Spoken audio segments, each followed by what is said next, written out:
Hello guys, welcome back to my channel Panjami's Classroom. இந்த வீடியோல நம்ம 9th standard chapter 19 plant physiologyல transpirationோட types பத்தி நம்ம பார்க்க போறோம். ஸோ மொத்தம் 3 types இருக்கு. Stomatal transpiration, cuticular transpiration, lenticular transpiration. Stomatal transpiration அப்படின்றது இந்த ஸ்டொமேட்டா மூலமா பிளான்ஸ் கிட்ட இருக்கிற வாட்டர் வந்து ரிலீஸ் ஆகுறத ஸ்டொமேட்டல் டிரான்ஸ்பிரேஷன் அப்படின்னு சொல்லுவோம். அண்ட் டிரான்ஸ்பிரேஷன்ல பாத்தீங்கன்னா 90 to 95% ஆஃப் வாட்டர் வந்து லீவ்ஸ்ல இருந்து தான் டிரான்ஸ்பிரேஷன் ப்ராசஸ் நடந்திருக்கு அப்படின்ற ஒரு எவிடன்ஸ் வந்து கொடுத்துருக்காங்க. ஸோ கீ பாயிண்ட் என்ன அப்படின்னா த்ரூ ஸ்டொமேட்டா மூலமா வாட்டர் வந்து லாஸ் ஆகிறத ஸ்டொமேட்டல் டிரான்ஸ்பிரேஷன் அப்படின்னு சொல்லுவோம். அதாவது இந்த இதுல இந்த ஓப்பனிங் வழியா பாத்தீங்கன்னா வாட்டர் வந்து எவாப்ரேட் ஆயிடும். நெக்ஸ்ட் வந்து கியூட்டிகுலார் டிரான்ஸ்பிரேஷன். கியூட்டிகல்ஸ் மூலமா வாட்டர் வந்து லாஸ் ஆகிறத கியூட்டிகுலார் டிரான்ஸ்பிரேஷன் அப்படின்னு சொல்லுவோம். கியூட்டிக்கல் அப்படின்றது ஒரு வேக்ஸ் லைக் கோட்டிங் மாதிரி இருக்கும். அதோட பிக்சர் ரெப்ரசன்டேஷன் நான் காமிக்கிறேன். ஸோ இதில் பார்த்தீங்கன்னா இந்த ப்ளூ கலர் ஹைலைட்டாக கொஞ்சம் திக்காக இருக்கு இல்லையா, இதுதான் கியூட்டிக்கல் அப்படின்னு சொல்லுவாங்க. இந்த கியூட்டிக்கல் மூலமாக பிளான்ஸ் கிட்ட இருக்கிற வாட்டர் வந்து லாஸ் ஆகிறத கியூட்டிகுலார் டிரான்ஸ்பிரேஷன் அப்படின்னு நம்ம சொல்கிறோம். இதான் நம்மளோட second type of transpiration. Next வந்து பார்த்தீங்கன்னா லென்டிகுலார் டிரான்ஸ்பிரேஷன். லென்டிகல்ஸ் மூலமா வாட்டர் வந்து ரிலீஸ் ஆகுது ஆஸ் அ வாட்டர் வேப்பரா. அதுக்கு முன்னாடி லென்டிகல்ஸ் அப்படின்னா என்னன்றதை நம்ம தெரிஞ்சுக்கணும். லென்டிகல்ஸ் அப்படின்றது ரொம்ப சின்ன ஓப்பனிங், இந்த உட்டி ஸ்டெம் அண்ட் மரப்பட்டையிலலாம் ரொம்ப டைனியா ஒயிட் கலரா ஒன்று தெரியும். அதுதான் பார்த்தீங்கன்னா லென்டிகல்ஸ் அப்படின்னு சொல்லுவோம். உண்மையை சொல்லணும் அப்படின்னா அந்த சின்னதா இருக்கக்கூடிய உட்டு ஸ்டெம்ல வந்து லைட்டா அது வந்து கொஞ்சம் நீட்டிட்டு இருக்கிற மாதிரி இருக்கும். பட் நமக்கு கண்ணால பார்க்கும்போது அது ரொம்ப ஏதோ ஹோல்ஸ் மாதிரி இருக்கிற மாதிரி இருக்கும். பட் லைட்டா அது கொஞ்சம் எக்ஸ்டெண்ட் ஆகியிருக்கும். அதோட பிக்சர் வந்து நான் காமிக்கிறேன். ஸோ இந்த ஒயிட் கலரா நீங்க இத பார்த்தா உங்களுக்கு புரிஞ்சிருக்கும். இந்த ஒயிட் கலரா இருக்கு இல்லையா, இத தான் நம்ம லென்டிகல்ஸ் அப்படின்னு சொல்லுவோம்.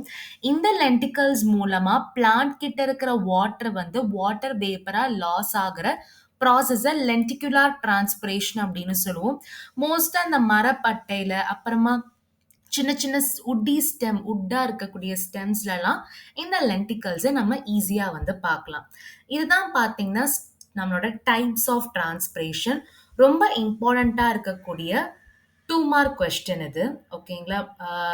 செம் செப்பரேட்டா வந்து கேட்கலாம். ஸ்டொமேட்டல் டிரான்ஸ்பிரேஷனா என்ன, கியூட்டிக்கல்னா என்ன, லென்டிக்கல்னா என்ன அப்படின்றது. நெக்ஸ்ட் நமக்கு டிரான்ஸ்பிரேஷன் எதுக்கு நமக்கு தேவை அப்படின்னு பார்த்தீங்கன்னா, it creates a pull in leaf and stem. ஏன் pull in leaf and stem அப்படின்னு சொல்றோம்னா, most of the transpiration process அப்படின்றது ஒன்று லீஃப் அண்ட் ஸ்டெம்ல தான் நடக்குது. ஏன்னா லீஃப்ல தான் ஸ்டொமேட்டா அண்ட் கியூட்டிக்கல் வந்து இருக்கும். ஸ்டெம்ல பார்த்தீங்கன்னா நமக்கு லென்டிகல்ஸ் இருக்கும். ஸோ இது மூலமா ஒரு புஷ் அண்ட் புல் மாதிரி ஒரு சிஸ்டம் வந்து கிரியேட் ஆகுது அப்படின்னு சொல்றாங்க. நெக்ஸ்ட் வந்து அப்சார்ப்ஷன் ஃபோர்ஸ் இன் ரூட்ஸ். ரூட்ஸ் மூலமா வாட்டர் வந்து அப்சர்வ் பண்ணக்கூடிய கெப்பாசிட்டியை இந்த டிரான்ஸ்பிரேஷன் மூலமா நம்மளால கிரியேட் பண்ண முடியும். அண்ட் மினரல்ஸ் வந்து கண்டினியூஸா நம்ம மினரல்ஸ் வந்து ப்ரொவைட் பண்ணணும் அப்படின்றதுக்காகவும் இந்த டிரான்ஸ்பிரேஷன் வந்து தேவைப்படுது. அண்ட் பிளான்ட்டோட டெம்பரேச்சரை மெயின்டைன் பண்றதுக்காகவும் டிரான்ஸ்பிரேஷன் ப்ராசஸ் வந்து தேவைப்படுது. இதுவும் பார்த்தீங்கன்னா இம்பார்ட்டண்ட்டான 2 மார்க் கொஸ்டின். ஏன் டிரான்ஸ்பிரேஷன் தேவை அப்படின்னா, லீஃப்க்கும் ஸ்டெம்முக்கும் ஒரு push and pull system create பண்ணும். ரூட்ஸ் மூலமா அப்சார்ப்ஷனுக்காக ஹெல்ப்பா இருக்கும். அண்ட் மினரல்ஸ் வந்து கண்டினியூஸா பிளான்ட்ல இருக்கிற எல்லா பார்ட்ஸ்க்குமே ப்ரொவைட் பண்ணணுன்றதுக்காகவும் இந்த டிரான்ஸ்பிரேஷன் ப்ராசஸ் தேவை. அண்ட் பிளான்ட்டோட டெம்பரேச்சரை மெயின்டைன் பண்றதுக்காகவும் தான் இந்த டிரான்ஸ்பிரேஷன் ப்ராசஸ் வந்து நமக்கு தேவைப்படுது. ஸோ இந்த வீடியோல டிரான்ஸ்பிரேஷனோட டைப்ஸ் அண்ட் ஏன் நமக்கு டிரான்ஸ்பிரேஷன் தேவைப்படுது அப்படின்றத நம்ம கிளியரா நம்ம பார்த்தோம். இந்த டாபிக்ல ஏதாவது டவுட் இருந்ததுன்னா மறக்காம கமெண்ட் செக்ஷன்ல போஸ்ட் பண்ணுங்க. இந்த வீடியோ உங்களுக்கு பிடிச்சிருந்தா லைக் பண்ணுங்க, உங்க ஃப்ரெண்ட்ஸ்க்கு ஷேர் பண்ணுங்க அண்ட் மறக்காம பஞ்சமிஸ் கிளாஸ் ரூம் சேனலை சப்ஸ்கிரைப் பண்ணுங்க. And next video exchange of கேஸை பத்தி நம்ம பார்த்தோம் அப்படின்னா, இந்த லெசன் டோட்டலா வந்து கம்ப்ளீட் ஆன மாரி இருக்கும். ஸோ நெக்ஸ்ட் வீடியோக்காக வெயிட் பண்ணுங்க. Thank you.